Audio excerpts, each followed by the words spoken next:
It's my pleasure to be here and brief you on the report. I do want to start with a little disclaimer. The report came out of my word processor, but it's the product of more than a year of work of our group of over 50 people, those 9 co-chairs who Rachel talked about, and the 45 members. Their names are all on the last few pages of the report. I won't read them to you, but do look at them because you need to imagine these people standing behind and around me. These aren't my words, these aren't my thoughts, this isn't my call to Washington. This is the product of a big group of Midwesterners. And they're Midwesterners from every different walk of life in the Midwest. We had the former mayor of Chicago, we had several former governors, we had immigrants' rights advocates, we had business leaders, we had representatives, I shouldn't put it past tense, we have representatives of the region's great universities, we have faith leaders, law enforcement, several small town mayors. So you can imagine the group that sat around this table for 4 long days coming up with these recommendations for Washington. So what I'm going to do as their representative this morning is 3 things. I'm going to talk briefly about the assumptions behind the report, why we did it, why we did exactly this, and why we did it now. I'm going to walk you briefly through some of the high points in the report, a couple of the standout elements and standout numbers. And then I'm going to try to talk about some next steps and open it up to a conversation here. So the 2 assumptions behind the report, they're 2 important ones. Number 1 is that the Midwest has something distinctive to say about the immigration debate. I come from Washington. I spent the last 10 years in Washington trying to get immigration reform, trying to help make it happen.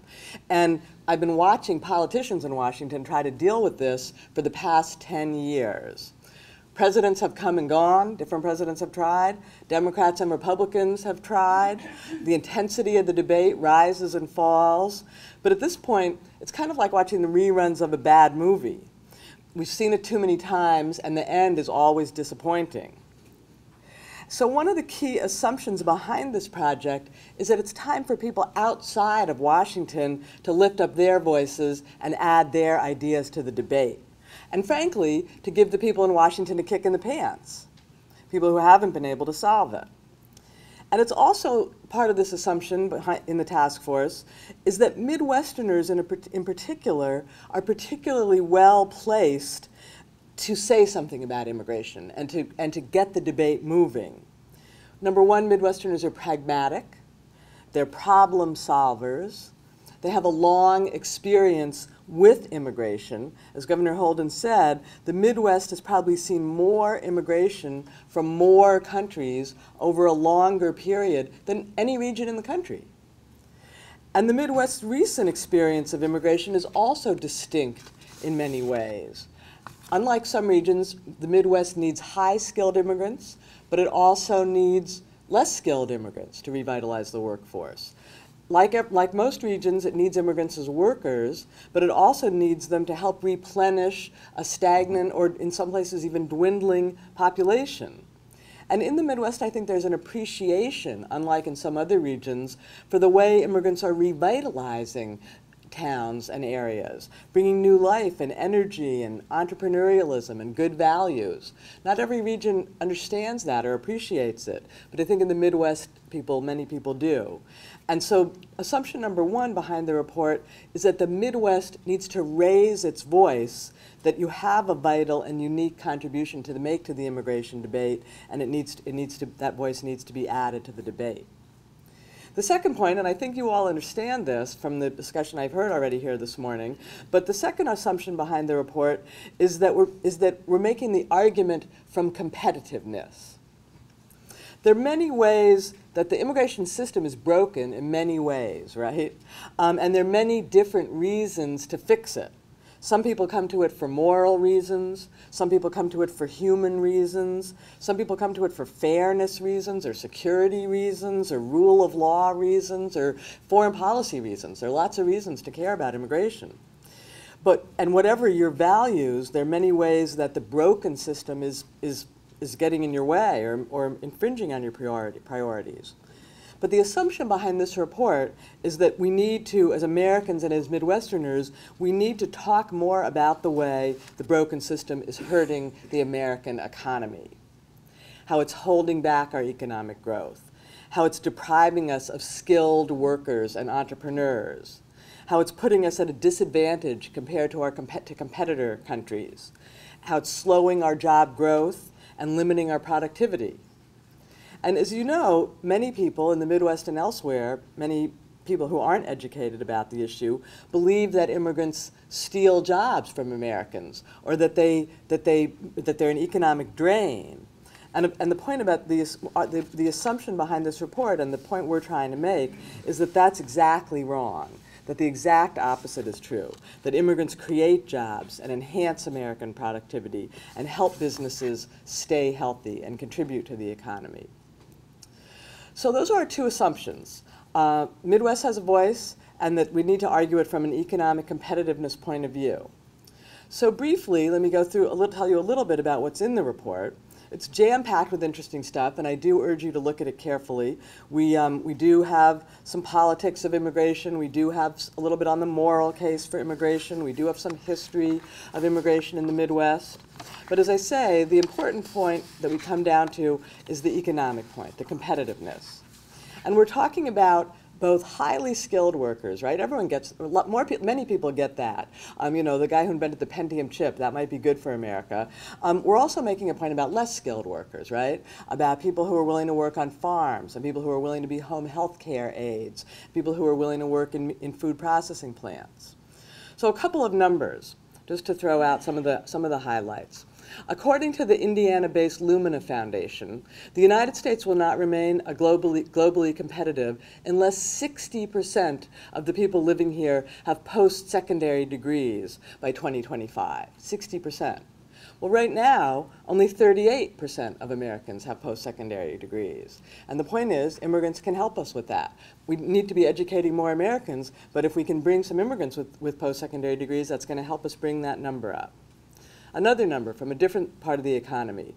A 2011 survey by Deloitte and the National Association of Manufacturers found that even in 2011, when the U.S. was at 9% unemployment, manufacturing companies couldn't fill 600,000 high-skill manufacturing positions, even when there was 9% unemployment.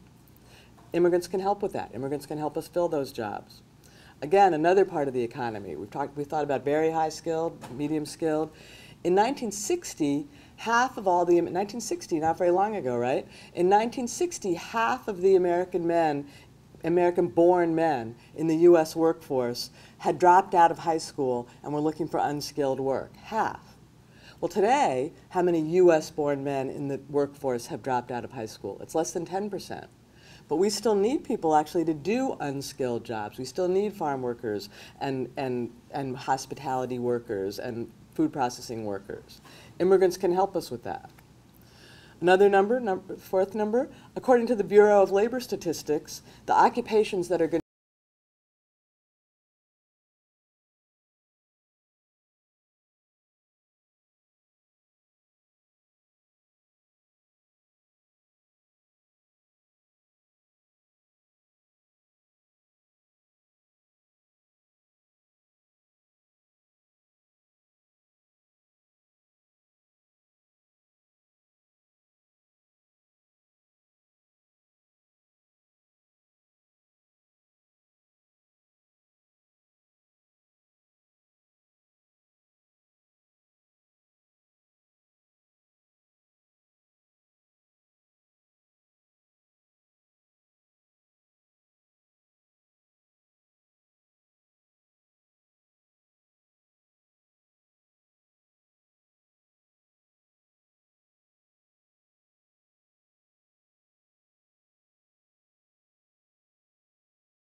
about the politics of immigration.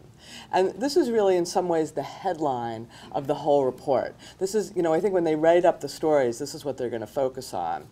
Because as all of you know, for many years the rallying cry about immigration and about fixing the immigration system has been comprehensive immigration reform. And the goal, what we all meant by comprehensive immigration reform, was one big multidimensional package that had a little something for everyone. Something about enforcement, something about the unauthorized workers already here, something about fixing the legal immigration system, something about high-skilled, something about low-skilled. And the idea was put them all together in one package because it would be easier to pass one big package. And the hope was we would pass it all in one big fell swoop, a big grand bargain. I was going to say like healthcare, maybe I shouldn't compare it to healthcare. But the idea is one big omnibus bill. And the point we make in the report is that we do still need that. We do still need to fix all those different pieces. We can't leave any of them out, and we can't leave any particular group in there out, right?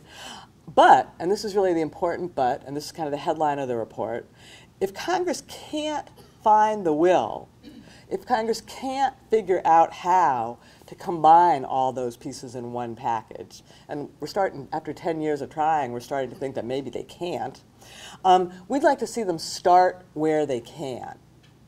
Fix the pieces that they can fix. Even if they have to start with some small pieces, we'd like to see them start to chip away at the list of what we need done.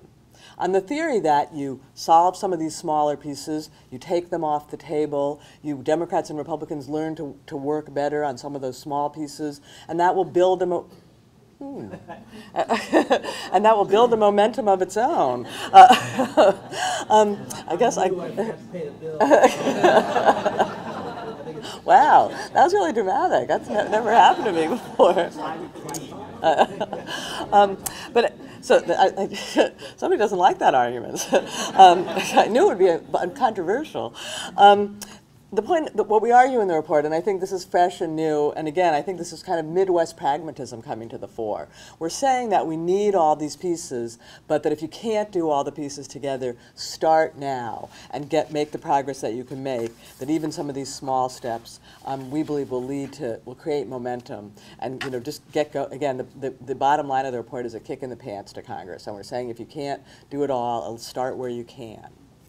So my time is up. I want to do one more thing before I stop, which is really throw the ball back at all of you. We're here today not just to explain this report, not just to tell you what we're doing. We're here to get your input. The point is this is meant to be a report that comes from these 9 co-chairs and the 45 members of the task force, but also 500 other people across the Midwest. And we're counting on many of you to be among that 500. And we want your feedback today. We're really here to get your input, to get your feedback. There's a blank page in the report. That's because we want you to fill it in. We want to hear from you. We want to hear how you think immigration system is broken. We want to hear how you think it's holding back economic growth in your community and in your business. And we want to hear from you specifically what you think the government needs to fix. With that, I'll be quiet and open the door to the other speakers. Thank you so much.